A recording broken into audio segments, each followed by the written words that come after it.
Hello friends and welcome. Today we are going to talk ESOP buyback rules, how employees can cash out.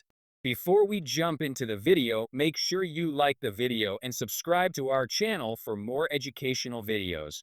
Now let's get started. Wondering how employees can cash out from their ESOPs? Let's dive into the buyback rules. 1.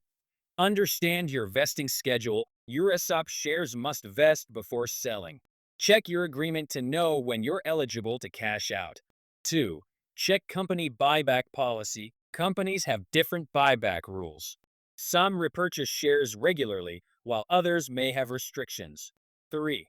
Look at fair market value. The company determines stock value based on an independent appraisal, affecting your payout. 4. No tax implications. Selling ESOP shares may trigger taxes.